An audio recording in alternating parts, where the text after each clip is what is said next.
As we head into the new year, I want to share with you some of my top insights and takeaways that I have from this past year. So let's jump in.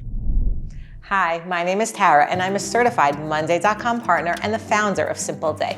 My goal is to help you build powerful yet simple workflows with Monday.com. If you need help with a custom implementation, my contact details are in the description below. Let's jump into today's tutorial and make Monday the best part of your week. The first insight that is something that I learned from this year is actually a question that someone on my team asked me. At a certain point when I was working on a project, I realized that the project is just not moving as fast as I want it to be. I couldn't figure out why. So I spoke to someone on my team and he actually asked me a question. He said to me, "Tara, what are you so scared of?" And that question really inspired me to take some time, sit down and think, what am I actually scared of that's preventing me from pushing this project forward? Once I had the answer to that question, I was able to move forward with the project. But that question is my first insight that I want to share with you from something that I've gained over the year. If you see that things are not moving or something's being held up for some reason, I would ask yourself, what are you scared of? Because something's holding you back from pushing forward with that project. And this leads me to the second insight that I want to share with you. In order to understand what I was scared of, I think that sometimes what you need to do is break things down into specific operational tasks, and then you understand exactly what you're scared of and then what you need to do to make it better. Recently, I've been watching a lot of Alex Hormozi's videos. If you haven't checked them out, I definitely recommend them. He just talks about basically how to run your business, how to make money, and things like that. And one of the examples that really stuck with me was an example of, let's say that you want to try and be a good salesman. So if you have this goal of, okay, I just want to be a good salesman, you probably are going to have a lot of fears about it, right? But if you break it down into very specific operational steps or tasks, it's much easier to swallow. So for example, if you say, I want to be a good salesman, okay, it's kind of like this term and you don't necessarily have specifics. Okay, this is what I need to do. But as soon as you break it down to specific operational tasks, then you can act on it. The example that Alex spoke about is, let's say you want to be a good salesman. So you watch someone else. What do they do? Okay, when they walk into a room, they make eye contact with a person. They go over to the person, introduce themselves. When they leave the room, they say goodbye to the person. They make sure to take their contact information. There's tons of different steps that you can learn from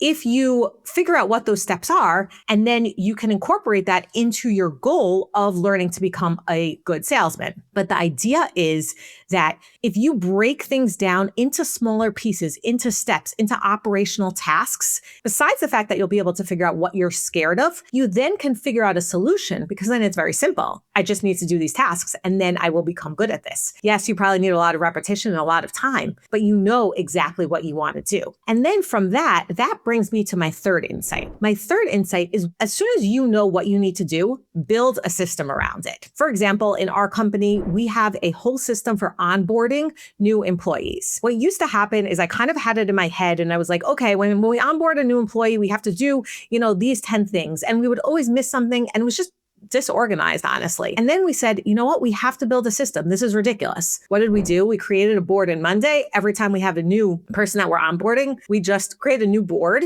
with all of the tasks that we need to do. I don't need to think about it. But again, it's just these operational steps. But I've built a system. So now the second, third, fourth, fifth time that I need to do it, I just have to follow the steps. I don't need to think about it from the beginning. I don't need to take time. I'm literally just following the steps because I built a system. It's critical to build systems into your business. It's going to make things move faster. Of course, you always need to be writing SOPs. I know everyone hates writing SOPs, and probably most people don't end up reading them. I definitely recommend using AI to help write SOPs faster, but it is really important to have those SOPs. One, for onboarding, and two, because then you have a system and people aren't asking you, wait, what do I do? How do I do this again? They simply can follow the SOP. Now, that leads me to my next insight. The next insight is, while it's really critical to build these systems, systems, I hope that your business is always growing. And as businesses grow, they change, which means that you do need to constantly be looking at your systems and figure out how to improve them. In addition to your business changing, technology is changing. What's available on AI now was not available a couple of months ago and certainly not a couple of years ago. So if you think that you can keep your systems static in today's fast growing world, and I hope that your company is also growing, you really need to think again. Taking the time to evaluate on a consistent, repetitive basis, how can you improve your internal systems, I think is really important. One example that happened to me during this year is I actually said to my coach, I'm so busy, I just don't have time. He's like, well, what are you really busy with? And I said, well, I'm actually really busy with email. I'm always on email. He said, okay, there's tons of new AI tools. Why don't you go and see